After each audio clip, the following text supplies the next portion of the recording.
إن الحمد لله نحمده ونستعينه ونستغفره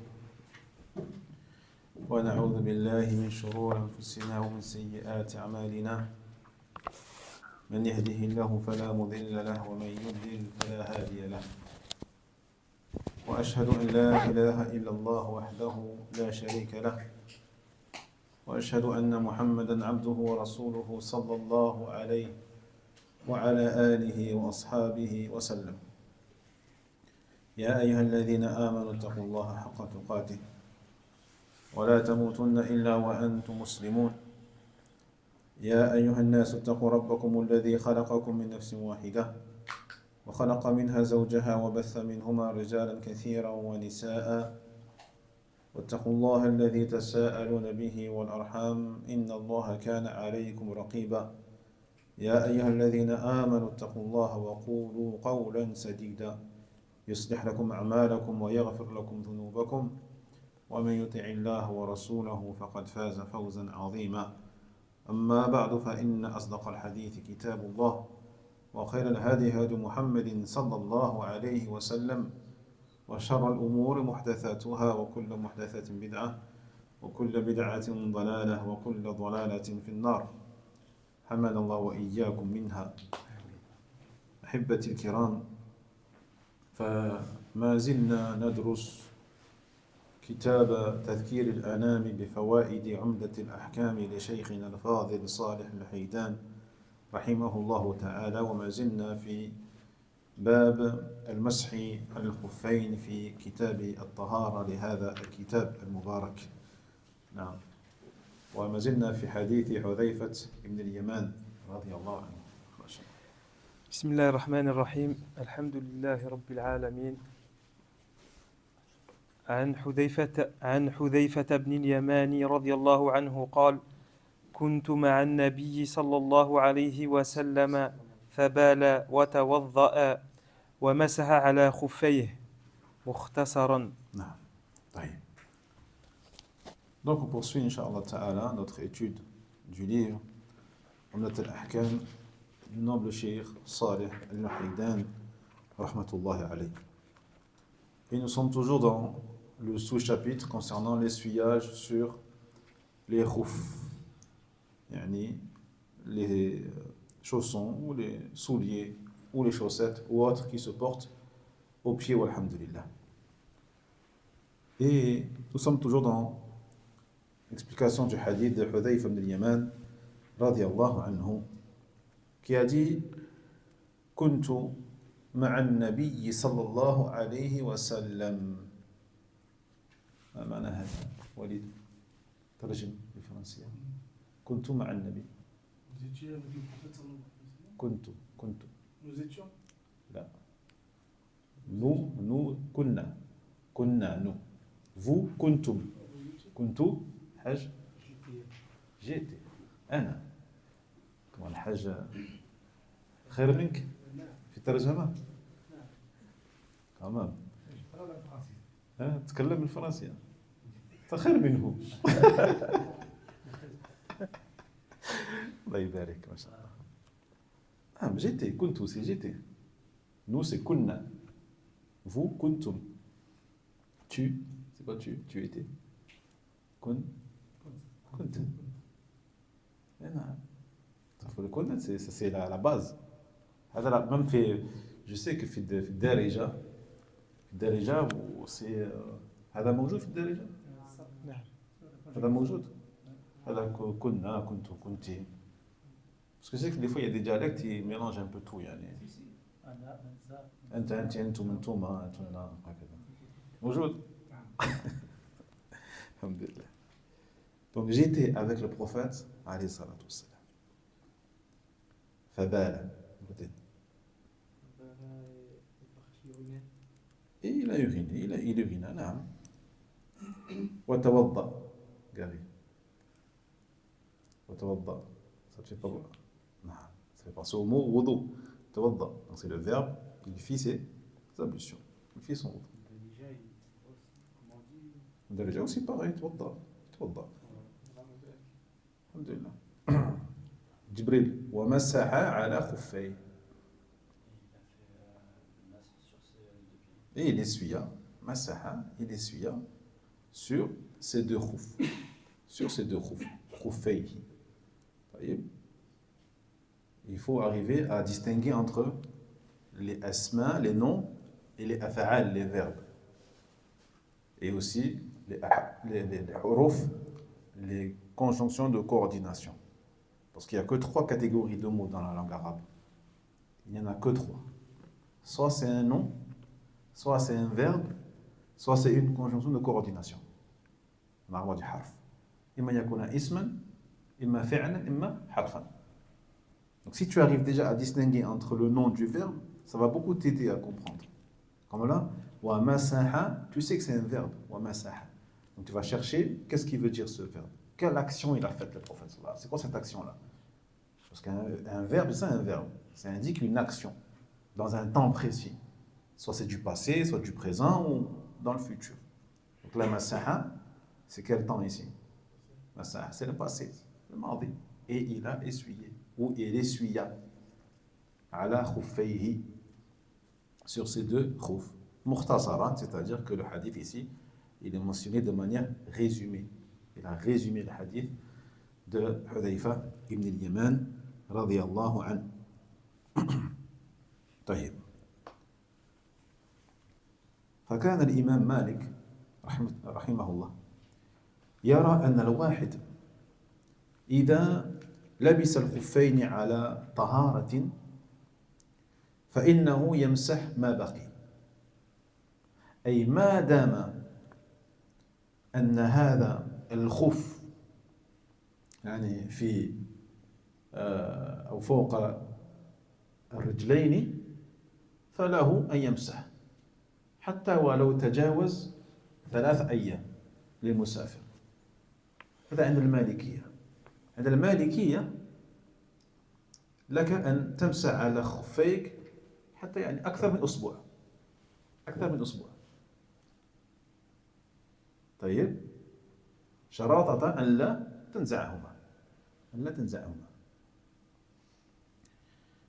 إلا أن الراجح كما رأينا بلا شك ما أخذ به جمهور العلماء في هذا المجال، وهو المسح لمدة يوم وليلة للمقيم، وللمسافر لمدة 3 أيام أو 3 أيام بلياليها. والعلماء بحثوا في هذا الموضوع.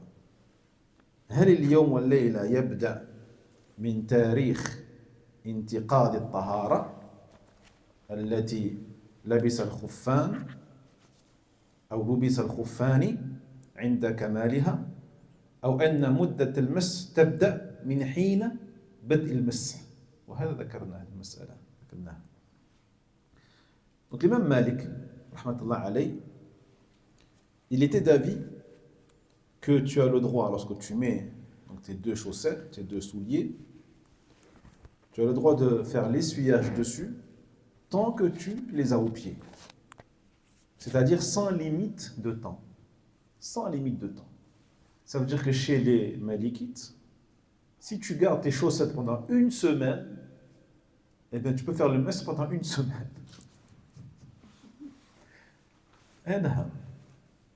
Pendant 1 semaine, tant que tu ne les as pas enlevées. Tant que tu ne les as pas enlevées. Voyez? Donc, il y aura deux choses qui t'obligeront à faire le ghusl, le ras plutôt, le lavage des pieds. Donc, soit si tu les enlèves, donc une fois que tu les as enlevés, ça y est, après un essuyage, tu ne pourras plus faire le mas. Ou alors, lorsque tu seras en état de janaba. En état de janaba. Donc, celui qui est en état de janaba, il sera obligé de les enlever. هذا شيء عند المالكية. هذا شيء آخر. طيب. Ils disent qu'il est seulement recommandé de laver ses pieds يوم الجمعة. Si c'est يوم الجمعة, dans ce cas-là, مستحب أن تنزع خفيك. C'est pas obligatoire. طيب.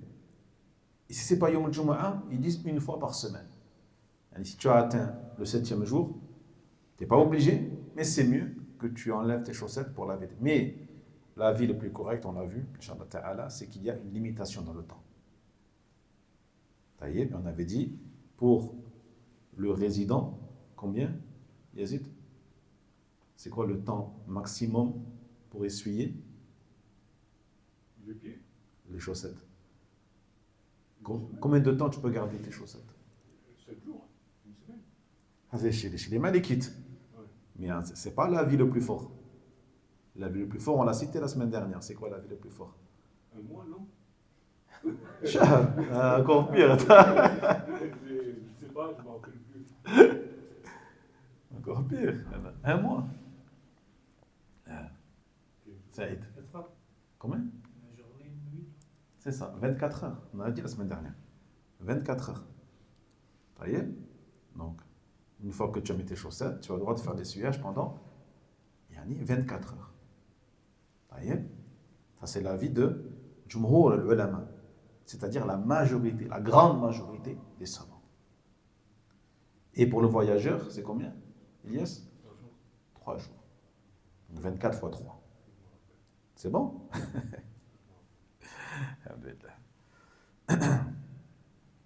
Et bien sûr, cette limitation dans le temps, ils l'ont pas sorti de leur tête. D'accord? Ils l'ont prise des textes qui nous ont été rapportés de manière authentique. Donc pourquoi les Malikites, pourquoi les mêmes Malik, rahimahullah, donc n'a pas pris ces textes-là, mais peut-être qu'ils n'étaient pas au courant de ces textes. Peut-être que ces hadiths ne lui sont pas parvenus, tout simplement. Il ne faut pas oublier que nos grands savants de l'islam sont des êtres humains et ils n'ont pas la science infuse. Ils n'ont pas la révélation. Ils vont émettre des jugements, ils vont émettre des avis selon ce qu'ils ont en leur possession, comme preuve et comme argument.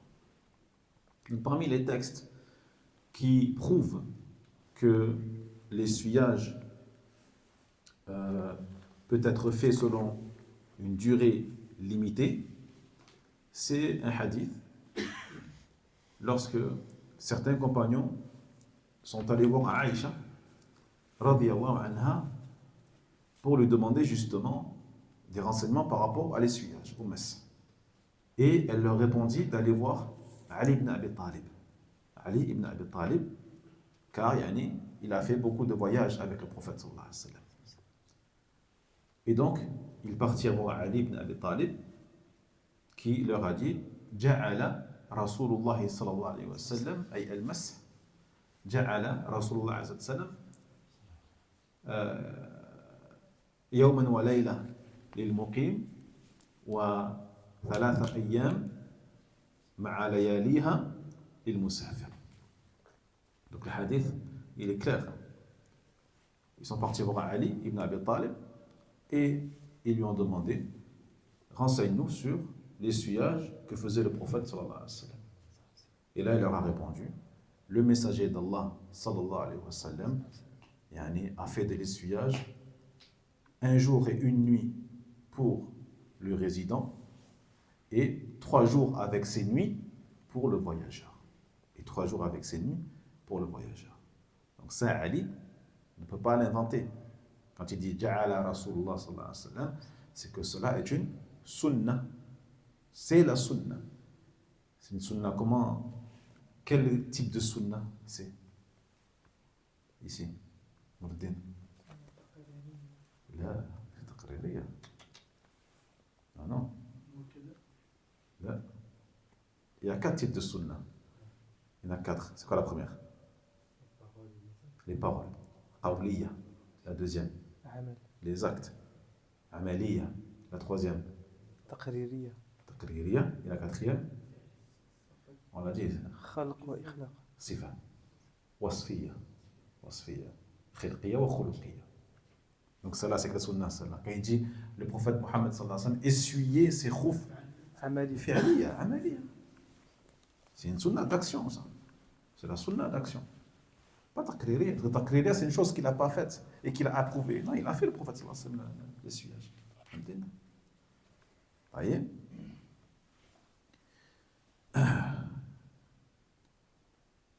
Donc, on a dit la parole exacte par rapport au texte, c'est ça. Et les savants également, ils ont fait des recherches par rapport quand est-ce que commence la durée. Elle commence à partir de quand la durée? Est-ce qu'elle commence à partir du moment où tu perds ton état de pureté? Ou commence-t-elle à partir du moment où tu fais ton premier essuyage? Bon, ça, on l'a déjà vu. On avait dit que ce qui est correct, c'est qu'elle commence à partir du premier essuyage. Mais le cheikh, le Haïdan, قال والظاهر والله تعالى أعلى وأعلم أن الصحيح اعتبار المسح من تاريخ بطلان الطهارة السابقة. Mais le Haïdan, lui, il est d'avis que non.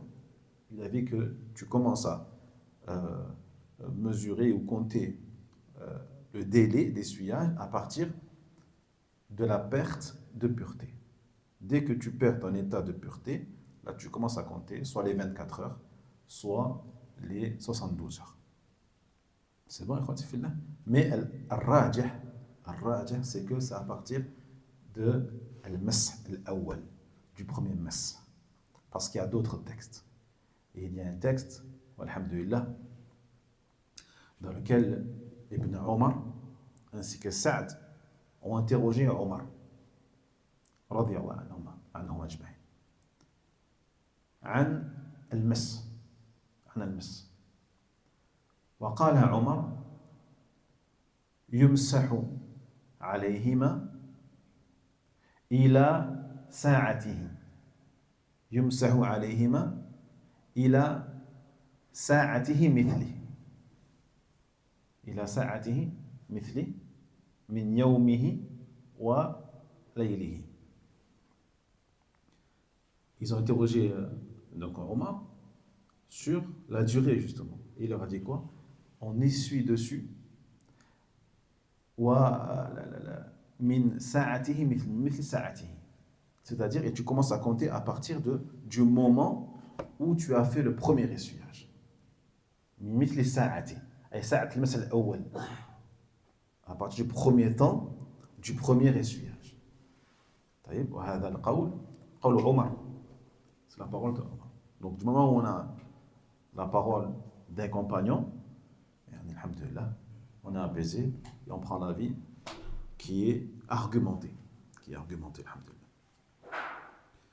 بقي ما يتعلق بمسح الجوارب التي تكون في أكثر الأوقات كالبديلة للخفين والناس محتاجون إلى المسح عليها فاستصحاب أنها بمنزلة الخفين هو اللائق إن شاء الله تعالى في الأحكام الشرعية. والفقهاء لما ذكروه قالوا بشرط أن لا يصف الجورب البشرة. أن لا يصف الجورب البشرة أي الجلد. وأرجو أن يكون الأمر مستصحبا معه ما ذكره العلماء من احتمال أن خفاف الصحابة رضي الله عنهم يكون فيه المخرق وممزق كما قلنا وهو المتبادر للأذهان لحاجتهم وقلة ذات يدهم أي لفقرهم ومع ذلك يفعلون ذلك المسح فإن شاء الله يكون استصحاب ذلك هو اللائق بيسر الشريعة وتسهيل الأمر فيها لعباد الله عز وجل. Et une mas'ala aussi également relative aux chaussettes, al-jawarib. D'accord? Donc les chaussettes en arabe on dit al-jawarib, al-jawrab. Et qui aujourd'hui donc ont remplacé totalement ou presque totalement al-khouf. Donc ces bottines en cuir ou ces souliers en cuir. Et forcément donc les musulmans, les gens, eh bien ressentent un besoin spécifique également au fait d'essuyer, bien que ce ne soit pas des khoufs comme ils avaient à l'époque. Voyez? Et donc, le fait de se reposer sur cet analogisme, sur qiyas, entre le khouf de l'époque, donc qui était fait de cuir, etc., avec les chaussettes, c'est un analogisme qui est tout à fait acceptable est nécessaire. Et alhamdulillah. Car c'est ce à quoi nous amène la charia d'Allah tabaraka wa ta'ala, qui est une législation de facilitation. De facilitation, alhamdulillah. De surcroît, les fuqaha, les juristes, ont mentionné également une condition. Ils disent que la chaussette, tu peux faire l'essuyage dessus à condition. Donc il y a plusieurs conditions. Parmi elles, ils disent qu'elle ne doit pas mettre en apparence ta peau. Autrement dit, elle ne doit pas être transparente. Elle ne doit pas être transparente comme certaines chaussettes qui sont très légères, à travers laquelle on voit la peau de la personne. Il dit, si on voit la peau, on ne peut pas faire le masih dessus. Ça, c'est un avis. Mais il dit les chers. Lui, il penche plus vers l'avis que tu peux faire l'essuyage même si on voit la peau, même si la chaussette est très fine. Est très fine, à condition qu'elle tienne au pied. Donc si elle tient au pied malgré sa finesse, tant qu'elle tient au pied et que tu peux marcher avec, le shir il penche sur cet avis-là, car il dit j'espère que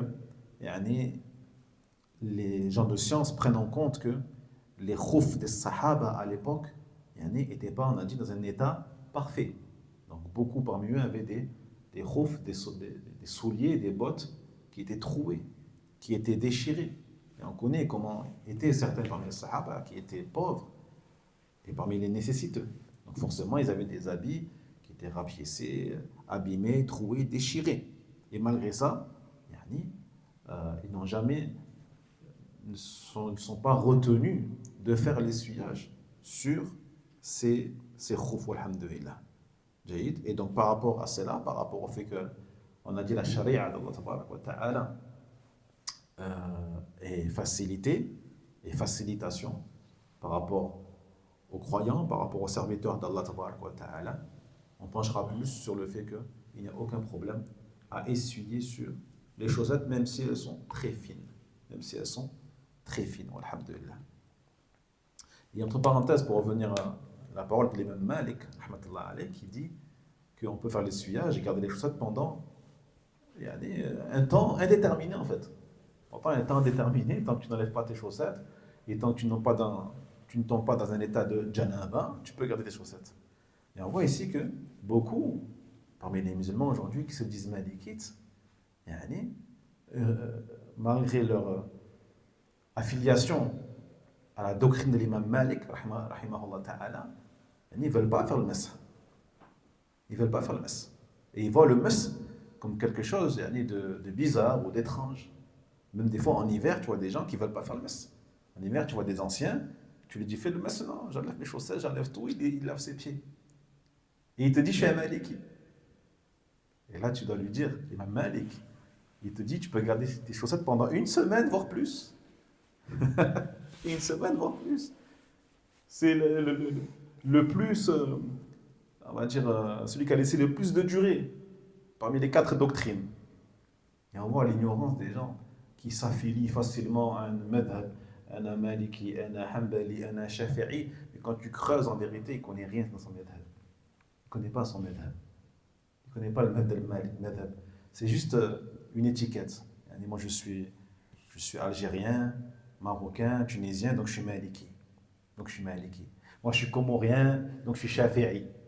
Ça, c'est que du nationalisme, en fait. Quand tu regardes bien, tous les comoriens, ils vont te dire, moi, je suis un shafi'i. Tu vas aller au Sénégal ou en Gambie ou autre, tu vas dire, moi, je suis là-bas, c'est quoi là-bas? Malik aussi. Malik, je suis un Malik. Mais c'est un madhab de pays, en fait. Chez eux, ils ne connaissent pas le madhab. Mais c'est comme ils sont de ce pays-là, ils te disent, moi, je suis un malikite. Ils te disent, les Saoudiens, ils sont hanbali. Ah, les Saoudiens, est-ce que des hanbali? Tu vois? Et dans certains autres pays, c'est des hanafites. Mais quand tu creuses, ils ne connaissent pas le madhab. Et c'est pas comme ça que tu vas rendre hommage à ces grands imams. Si tu veux rendre hommage à ces grands imams et que tu veux les respecter, c'est en apprenant leur madhab. C'est en l'apprenant comme il faut. Et en le pratiquant, alhamdulillah.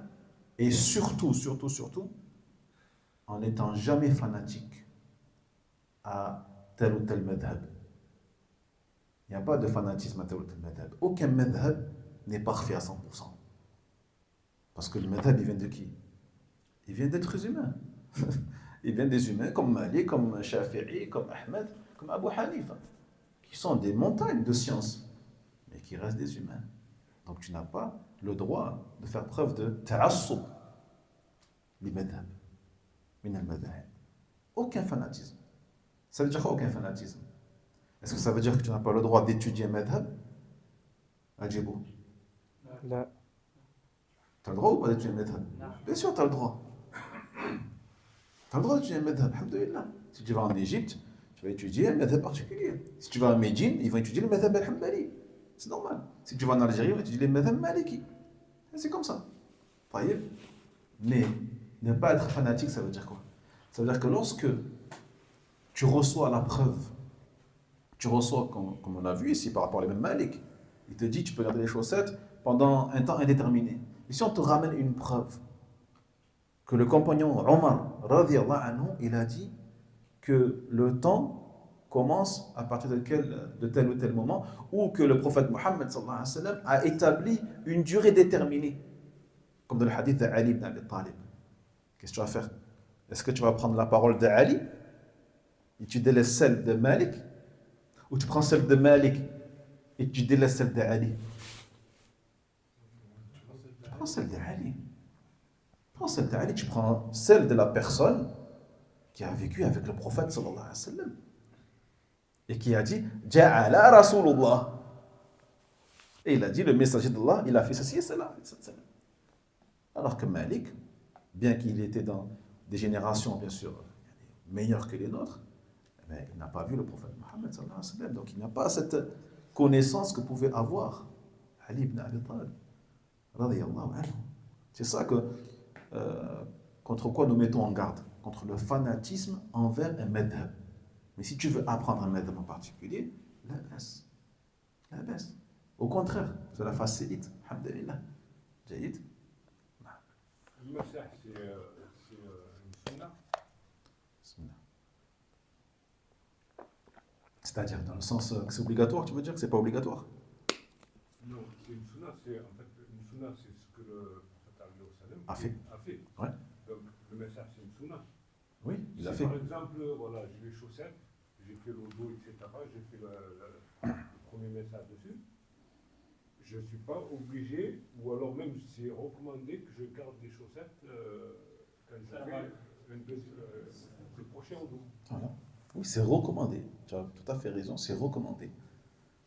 C'est mieux. On avait dit la semaine dernière, ce qui est la sunna en fait, c'est de faire ton wudu comme tu es.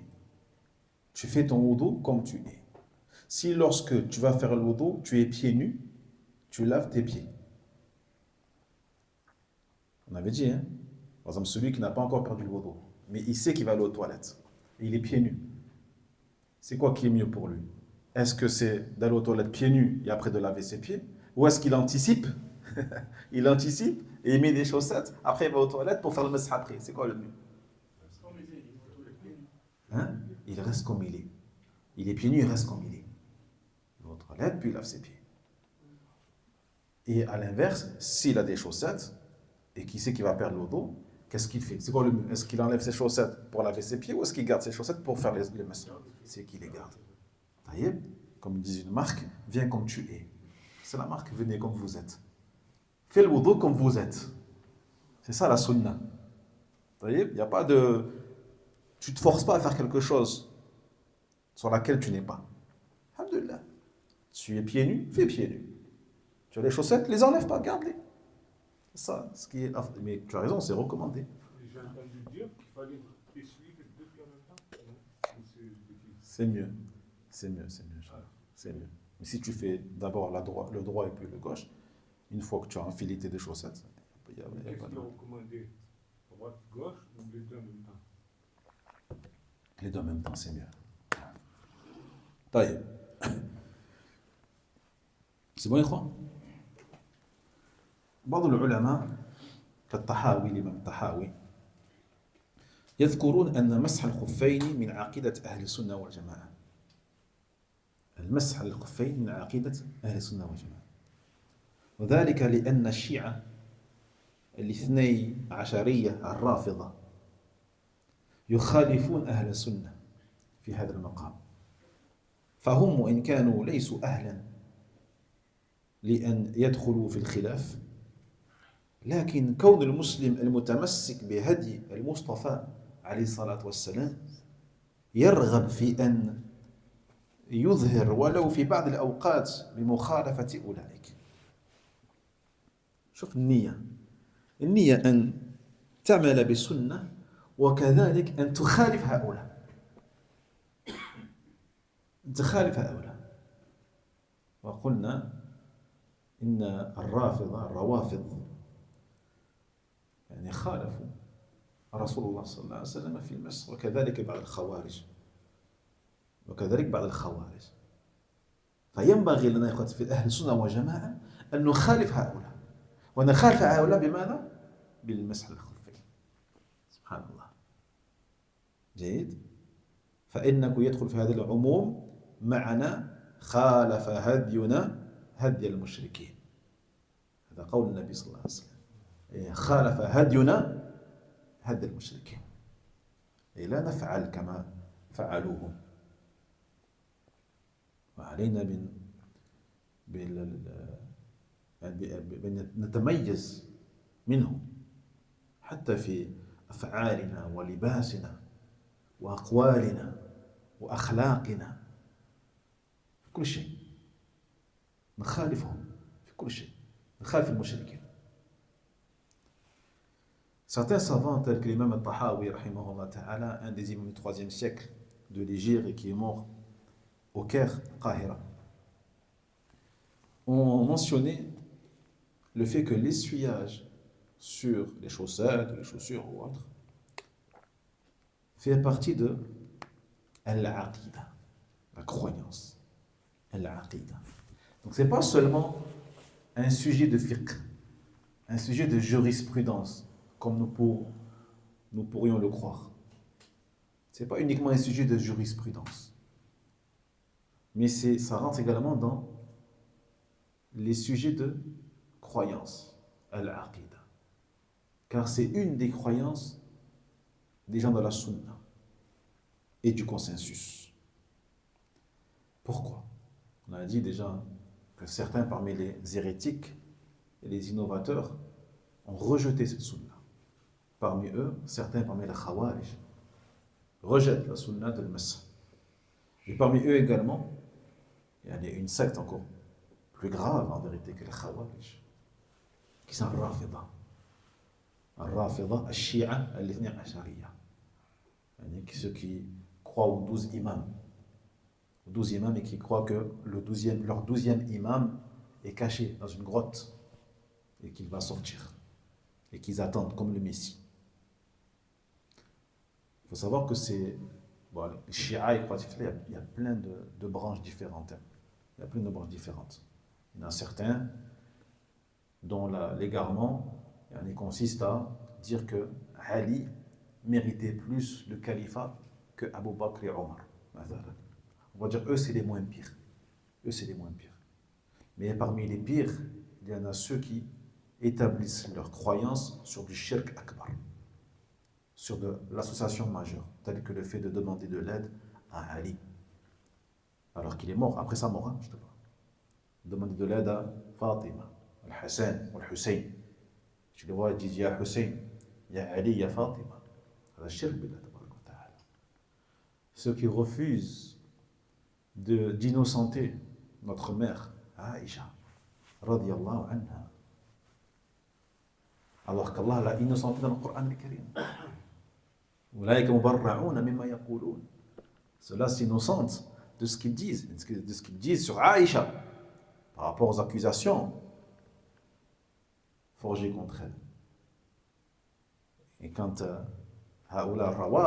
Rawafid, lorsque tu leur ramènes le verset dans lequel Allah tabarak wa ta'ala innocente notre mère Aïcha, il rejette le verset. Quand tu leur ramènes le hadith où le prophète Mohammed sallallahu alayhi wa sallam il dit Abu Bakr fil Jannah Omar fil Jannah, Uthman fil Jannah. Qu'est-ce qu'ils font? Ils rejettent le hadith. Parce que pour eux, Abu Bakr ou Omar sont des kuffars.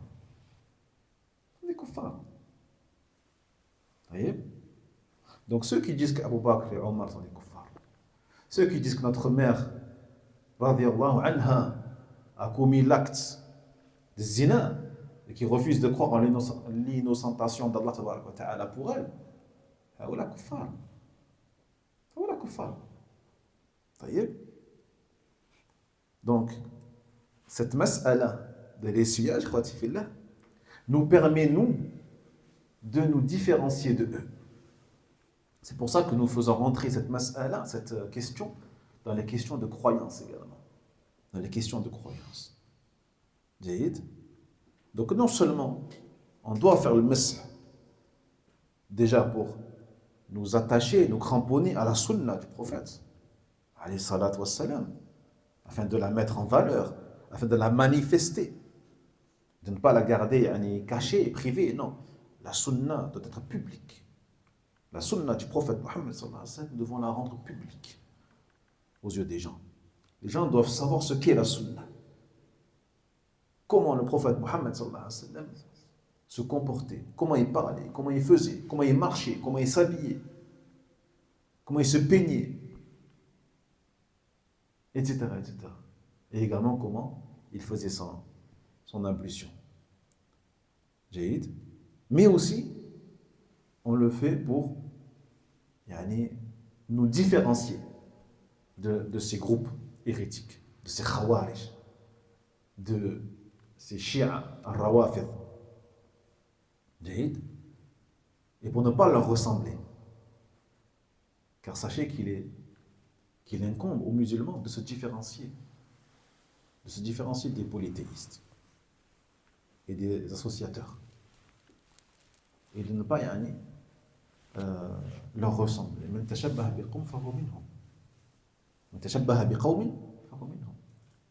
D'accord, le Nabi sallallahu alayhi wa sallam. Celui qui ressemble à des gens, il en fait partie. Celui qui ressemble à des gens, il en fait partie.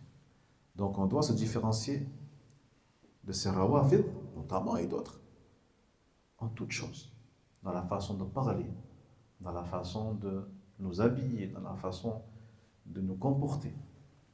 Et même dans al-mas'h. Al-mas'h. Donc on voit que ceux qui se disent malikites, mais qui refusent de faire al-mas'h, non seulement il va à l'encontre du madhhab de l'imam Malik, rahimahullah ta'ala, et en plus, au lieu de ressembler à Malik, il ressemble au Shia. Il ressemble au Shia. Il ressemble à ceux que l'imam Malik y combattait. Il ressemble à ceux, et aux Khawarij, à ceux que l'imam Malik, rahmatullah alayhim, ibn Anas, imam Dar al-Hijra, il combattait, il réfutait, il mettait en garde contre eux. هذا يدل على جهل هذا القوم, à l'ignorance de la communauté. Allahumma alimna. Car cela rend la généralité de la parole du prophète Mohammed sallallahu alayhi wa sallam qui a dit khalafa hadiyuna hadi al-mushrikin. C'est-à-dire notre voie, notre chemin, elle doit être différente du chemin des polythéistes.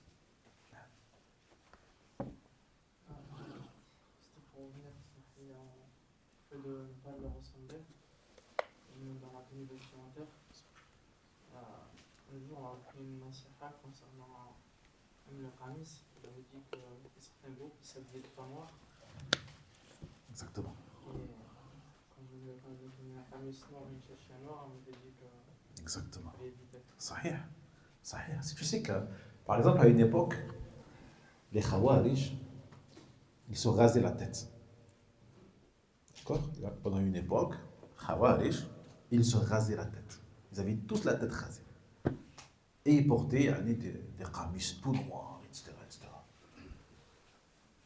À la base, le fait de se raser la tête, il n'y a pas de mal.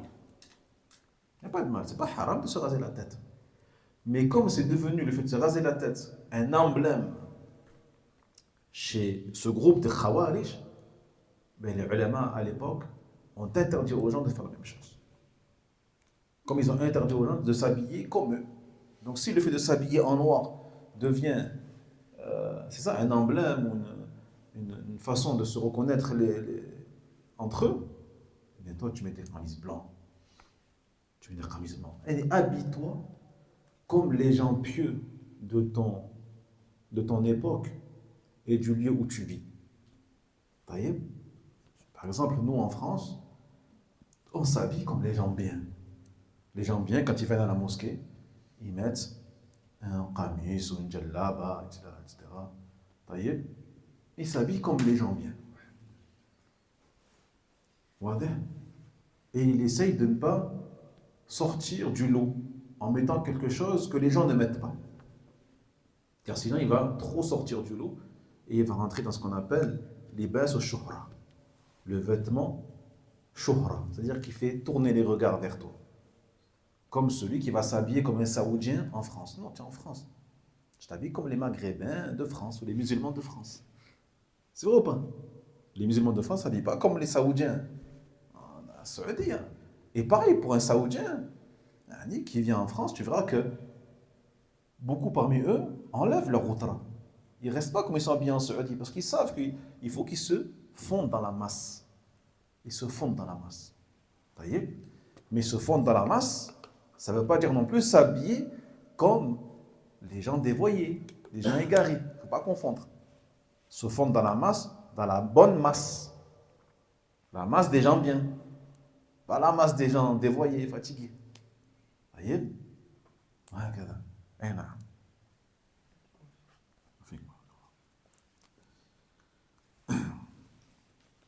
فيتعمد العامل بالسنة. فيتعمد العامل بالسنة من أهل السنة المسح على الخفين في بعض الأوقات لإظهار هذه السنة التي ثبتت من فعل النبي صلى الله عليه وسلم كما في الأحاديث التي معنا. Et donc celui qui pratique sa religion, eh bien il doit volontairement, délibérément pratiquer la sunna des gens de la sunna. Et parmi ces sunnas, l'essuyage sur les chaussettes, walhamdulillah, et ceci dans le but de manifester la voix du prophète, confirmer des actes du prophète alayhi salatu wassalam. انتهى ما يتعلق بالمسح على الخفين. هناك حديث عن جرير بن عبد الله البجلي رضي الله عنه في المسح على الخفين في حال الإسفار. في حال الأسفار. طيب. وقد اختار شيخ الإسلام ابن تيمية رحمه الله تعالى استصحاب هذا، إلا أن الذي يطالب به المسلم الاقتداء برسول الله عليه الصلاة والسلام والعلماء وإن كانوا على منزلة عالية من العلم والورع والتقى لم يجعل لهم شيء من التشريع، فإن التشريع إنما هو لله تبارك وتعالى ولرسوله عليه الصلاة والسلام، فهو المبين لأحكام الله تبارك وتعالى التي شرعها للعباد، وأمره الله جل وعلا يبين للناس ما نزل إليهم، ففي عمله أقواله البيان الكافي والاجتهادات فيما لم يبينه ولم ينهى عنه مما حققت رفقا ولم يكن معنا بيان ولا مانع حتمي صار يجوز للناس. ففي مثل هذا الأحوال الأصل استصحاب ما حدده سيد البشر عليه الصلاة والسلام. Puis il y a un hadith également de Jarir ibn Abdullah al-Bajali radiyallahu anhu au sujet de l'essuyage sur les chaussettes, al-khuf, en situation de voyage. Situation de voyage. وهذا الحديث أخرجه مسلم عن همام قال بال جرير ثم توضأ ومسح على خفيه فقيل تفعل هذا فقال نعم رأيت رسول الله صلى الله عليه وسلم بال ثم توضأ ومسح على خفيه. قال الأعمش قال إبراهيم كان يعجبهم هذا الحديث لأن إسلام جرير كان بعد النزول المائدة. نعم. Il y a un hadith rapporté par Abdullah ibn Jarir al-Bajali radiyallahu anhu, ou Jarir, Jarir ibn Abdullah al-Bajali, qui dit, donc le rapporteur du hadith, Hammam, il dit Jarir urina. Ensuite, il fit el wudu et il essuya sur ses deux khoufs. Écoutez bien, Jarir comme l'a rapporté ici Hammam, il dit, il urina, il fait le wudu et il essuie sur ses chaussettes ou ses khoufs. On lui dit alors, fais-tu cela? Yani, tu fais cela, le mash et légiférer, c'est permis. Et là, il dit oui.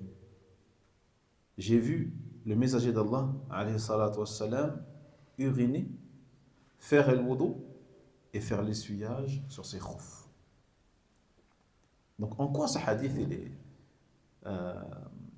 il a une particularité, une importance particulière? Il dit l'A'mash, il fait partie des Salaf al-Salih, Al-A'mash, Sulayman Mahran, parmi les rouats, les rapporteurs célèbres. Il dit Ibrahim a dit, ce hadith, il nous plaît beaucoup. Pourquoi ce hadith, il leur plaisait beaucoup?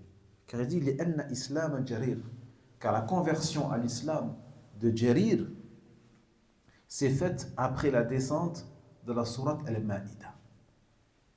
Après la descente de la sourate Al-Ma'ida.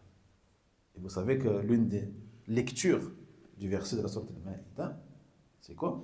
Wamsahu bi ru'usikum wa arjulakum ila al-ka'bayn. Et essuyez vos têtes et quoi? Et essuyez vos pieds, c'est sûr. Wamsahu bi ru'usikum wa arjulakum. Comment on traduit? Par rapport aux pieds. Essuyez vos têtes et essuyez vos pieds avec ça. Et non, ça c'est avant la figure. Et là, Allah dit إذا قمتم إلى الصلاة فاغسلوا وجوهكم وأيديكم إلى المرافق. Lorsque vous voulez faire la prière, lavez vos visages et vos bras jusqu'au coude. وامسحوا برؤوسكم وأرجلكم إلى الكعبين. Essuyez vos têtes et lavez vos pieds. Et lavez vos pieds. Et lavez vos pieds. On a vu ça la semaine dernière. Pourquoi? La fatha.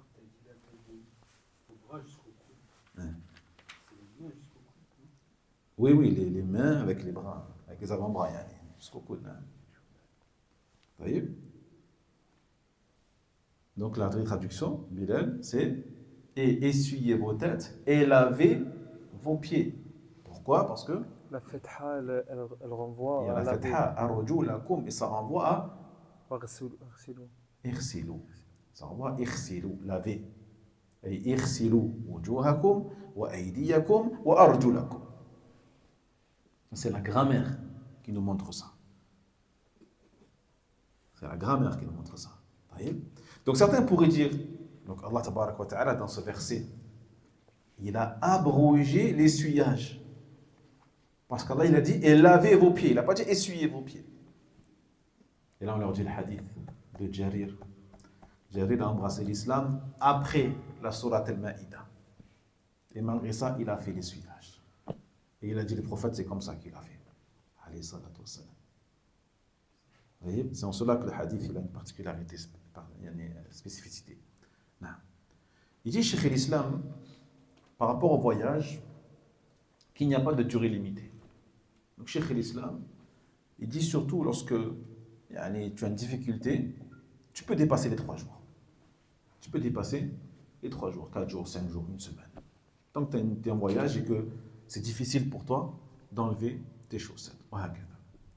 Mais, encore une fois, malgré tout l'amour, tout le respect qu'on doit avoir pour Cheikh l'Islam, Ibn Taymiyyah, rahimahullah ta'ala, ainsi que son élève Ibn Qayyim, rahmatullah alayhi, ce qu'il nous a demandé à nous, c'est de suivre les traces du prophète, alayhi salatu wassalam. Malgré le haut degré de nos savants, qui ont des degrés élevés auprès d'Allah tabaraka wa ta'ala, une science, une crainte d'Allah, des scrupules vis-à-vis d'Allah tabaraka wa ta'ala, une piété. Mais malgré toutes ces qualités-là, ils ne possèdent pas le droit de légiférer à la place d'Allah tabaraka wa ta'ala. On revient encore une fois à l'interdiction du fanatisme envers un madhab, une doctrine ou un imam, quel qu'il soit. Quel qu'il soit, ça peut être qui tu veux parmi les imams. Qui tu veux. Ibn Taymiyyah, Ibn al-Qayyim, Malik, Ahmed, Shafi'i, qui tu veux. parmi les grands imams de l'islam, Ibn Hajar, Al-Nawawi, Cheikh Mohammed ibn al-Wahhab, Cheikh, parmi les mashayikh, alhamdulillah, qui qu'il soit. Car, encore une fois, Allah tabarak wa ta'ala ne leur a pas donné l'autorisation de légiférer à sa place. Et bien sûr, ils ne l'ont jamais fait. Mais ça veut dire qu'ils peuvent se tromper. Et donc la législation n'appartient qu'à Allah subhanahu wa ta'ala et à son messager alayhi salatu wassalam. Car le messager d'Allah tabarak wa ta'ala alayhi salatu wassalam, c'est celui en fait qui a transmis la législation d'Allah tabarak wa ta'ala. Et lorsqu'il transmet, on avait dit, lorsqu'il transmet quelque chose de la part d'Allah tabarak wa ta'ala, la yantiq anil hawa, il ne parle jamais sous l'effet des passions, il ne parle que sous l'effet de la révélation. In huwa illa wahyun yuha.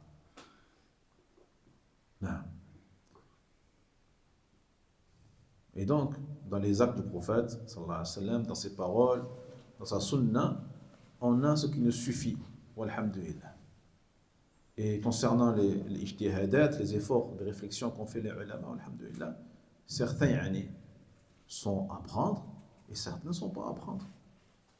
Qu'Allah tabarak wa ta'ala récompense les grands savants, tous les grands savants de la sunna pour leurs efforts, pour la fatigue, pour les études et le temps qu'ils ont consacré pour la umma islamique. Mais tant que ici la sunna elle est claire, walhamdulillah, et elle est prouvée par les textes, eh bien nous privilégierons dans ce cas-là le texte, walhamdulillah. C'est clair les frères? Oui.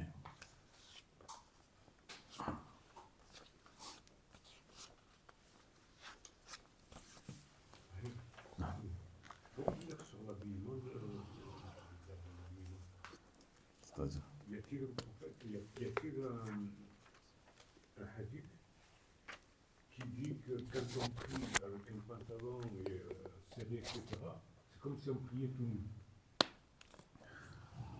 On sort un peu du sujet là. Oui, je sais, c'est pour ça que en fait c'est... Ça, on en parlera après le cours, Inch'Allah. On parlera après le cours, Inch'Allah.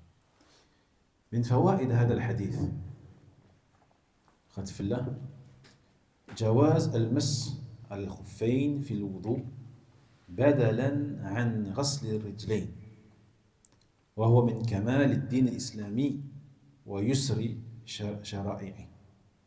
Premièrement, nous tirons dans ce hadith la permission de faire l'essuyage sur les khouf pour le wudu et pas pour le ghusl. D'accord? Le ghusl يجوز أن تمسح على خفين. نعم. Mais pour le wudu, tu as le droit de faire le mas. Pour le janaba, non. Le janaba sera obligé d'enlever tes chaussettes, bien sûr, et de laver ton corps entièrement. Mais pour le wudu, au lieu de laver tes pieds, tu as le droit de faire l'essuyage. Et cela fait partie, on a dit, de la perfection de la religion de l'islam et également de la facilité des rites islamiques. Et tout le mérite revient à Allah tabarak wa ta'ala. Et on doit louer Allah tabarak wa ta'ala tous les jours pour cette facilitation et pour toutes ces facilitations qu'Allah tabarak wa ta'ala nous a données. ثانيا أن المسح عليهما جائز في الحضر. Deuxièmement, dans ce hadith, qui est le hadith donc de Hudhayfa ibn al-Yaman radiyallahu anhu, on a l'autorisation de faire le mas même en étant non voyageur. Même en étant non voyageur. Parce que ce hadith de Hudhayfa concerne l'état de quelqu'un qui n'est pas en voyage. Donc le mas n'est pas spécifique aux voyageurs. Il peut être fait par le voyageur comme par le non voyageur. ثالثا جواز قول الإنسان للرجل العظيم إنه بال. Et troisièmement, la permission de dire au sujet d'une personne, d'un haut rang, eh bien qu'il a uriné, comme on l'a fait ici, comme l'ont fait les Sahaba, lorsqu'ils ont parlé du prophète Mohammed, sallallahu alayhi wa sallam, qui est la créature la plus noble, l'humain le plus noble, d'accord? Et celui qu'ils aimaient le plus. Et malgré ça, tu as le droit de dire que la personne a uriné. Alhamdulillah. Tu utiliseras bien sûr un vocabulaire respectueux.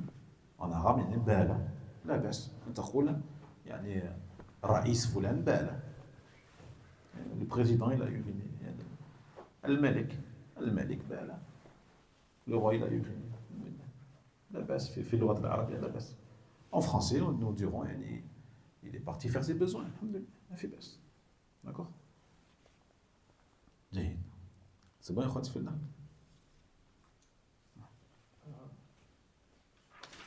Je vais préciser, mais ce que j'ai déjà entendu, c'est concernant le fait d'aller aux toilettes, qu'on puisse encore faire al-masr, même après avoir uriner ou avoir fait ses grands besoins. J'ai pas compris la question. Là, sur le hadith, on a une précision que le prophète salam a uriné, a fait le wudu et ensuite a essuyé ses pauvres. Donc, c'est-à-dire que même en allant aux toilettes pour uriner, ça ne nous enlève pas la permission de faire un masque. Et pourquoi ça enlèverait? Justement, j'ai déjà entendu ça, que le fait d'aller aux toilettes, c'est tu perds l'autorisation de faire un masque. Si tu vas aux toilettes, tu dois retirer tes chaussettes et faire un wudu sur tes pieds. Ah ben là, cela là. Ça n'a aucun fondement.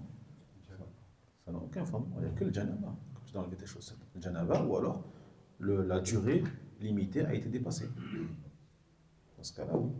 Le fait d'entrer aux toilettes, c'est ça qui veut dire peut-être. Entrer aux toilettes avec ses chaussures ou ses chaussettes, c'est ça? Faire justement uriner, donc, faire ses grands besoins.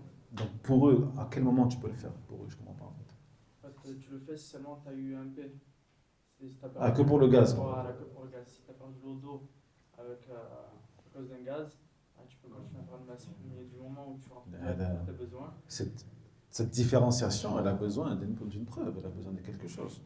Tu ne peux pas différencier deux choses qui, à la base, sont soumises au même jugement sans preuve. Tu n'as pas le droit. Tu vois? À titre d'exemple, à la base, dans l'islam, l'homme et la femme sont soumis au même jugement. L'homme et la femme sont soumis au même jugement. Ce qui est obligatoire pour l'homme le sera pour la femme. Ce qui est haram pour l'homme l'est aussi pour la femme. Tu ne pourras différencier au niveau du jugement l'homme et la femme que par une preuve. D'accord? Donc là, pareil, s'ils différencient entre le fait de perdre le wudu en allant en toilette et en ne pas y allant, هذا يحتاج إلى دليل. فيكم بارك الله. Suite à ça, ce que tu dis par rapport à. Il y a eu une époque où se raser La tête. la tête, Hein. ça filiait à une certaine Groupe. de. Non. Des gars, rien à. Aujourd'hui, c'était juste sur ce moment-là, ou aujourd'hui encore. Non, ça a changé aujourd'hui. Ça a changé. Par exemple, en Algérie, dans les années noires en Algérie, ils avaient peut-être les cheveux longs, non? Je crois.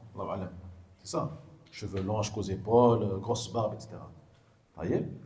Donc on voit que ça change selon les périodes. Et pendant cette période-là, noire en Algérie, eh bien, le sunna devait se raser. Pas se raser, mais ne pas avoir les cheveux longs comme eux. Pour se différencier d'eux. Non, bien sûr. Il faut se différencier. Tant que cela ne rentre pas dans le fait de faire une chose qui est interdite, bien sûr. Mais tant que tu peux te différencier, différencie-toi. Différencie-toi. Donc je ne sais pas comment ils sont aujourd'hui, les Khawarij. Du noir, je ne sais pas, ils s'habillent tous en série, ça y est. Hein? Voilà, comme toi. Tu vois? Mettre des habits noirs, etc. Ils sont tous tout le temps en noir. Tu dois te différencier de ces gens-là. Mais ça dépend donc du lieu, de l'époque. Et pareillement, donc, pas que les groupes égarés, mais aussi les gens égarés. Donc, si tu vois que les gens égarés ils s'habillent d'une certaine manière, ne t'habille pas comme eux. Ne t'habille pas comme eux. Ne mets pas les habits qu'ils mettent. Et par exemple, tu sais que, je sais pas moi, les gens aujourd'hui qui sont un peu dans la rafle, là, dans l'insouciance, qui passent leur journée à faire des choses qu'Allah Tabaraka wa Ta'ala n'aime pas, tu sais qu'ils font des coupes particulières. Ils ont des coupes de cheveux particulières. Sahwa. Ils vont faire, je sais pas, un genre de dégradé, ou comme disent les jeunes, hein. C'est quoi hein? Un taper. Un taper, hein? Enfin une couleur, une teinture de cheveux. Par exemple, se faire blond, faire une teinture blonde. À la base, la baisse. À la base, la teinture blonde, il n'y a pas de mal en islam. Il n'y a pas de texte qui interdit la teinture blonde. La seule couleur qui est interdite dans l'islam, c'est quoi? Elle est souhaite. Elle est souhaite. Mais tout ce qui n'est pas aswad, tu as le droit. Mais à notre époque, à nous, qui c'est qui se fait blond? C'est les tarés. C'est pas les bonnes personnes. C'est pas les bonnes personnes. C'est les gens qui aiment en général faire la fête, la musique, l'alcool, les femmes, la drogue. C'est ça, les soirées, la night. La night, comme ils disent. Dans ce cas-là, tu ne peux pas dire non, le blond c'est permis, il n'y a pas de texte. S'il y a un texte, c'est quoi le texte? Man tashabbaha biqawm fahuwa minhum. C'est ça le texte. Le texte c'est quoi? Khalafa hadyuna hadi al-mushrikin. Hadyuna khalaf hadi al-mushrikin. On a des textes. Les textes, c'est quoi? Celui qui leur ressemble en fait partie. Notre voix doit être différente de la voix des polythéistes. Mais pas que des polythéistes, mais aussi des musulmans égarés. Et on doit ressembler aux bons musulmans. On doit leur ressembler. Bien sûr, au niveau de la aqidah, la croyance, au niveau de la pratique culturelle, mais aussi au niveau du comportement, de l'apparence, de l'habillage, de tout. De tout. Par exemple, en France, le jean t-shirt reste basique. Sur le croyant, le bon croyant ou les croyants, on ne peut pas ne pas mettre le jean t-shirt. Si on commence à faire chaque habit, chaque chose. Mais tu as raison. Si c'est un habillage, un accoutrement qui s'est généralisé, ça s'est généralisé. D'accord? Que même quand tu vas dans les pays musulmans, les gens s'habillent comme ça. T-shirt, pantalon. T-shirt, pantalon. Casquette, maintenant. C'est la baisse. Parce que ça appartient pas à un groupe en particulier. Ça appartient pas. Alors que la teinture blonde, c'est, toi, ça appartient. Ça a une, comment on appelle ça? Ça a une étiquette. C'est étiqueté, tu vois ce que je veux dire? Voilà. Nous, on parle en fait des habits, des façons de s'habiller qui sont propres à un groupe, en fait. Tu vois? Mais tu as raison, le t-shirt, ça s'est banalisé. Ça s'est généralisé. Barakallahu fikum. Allah ta'ala a'la wa a'lam. Subhanakallahumma bihamdik, ashhadu an la ilaha illa anta, astaghfiruka wa atubu ilayk. Fikum.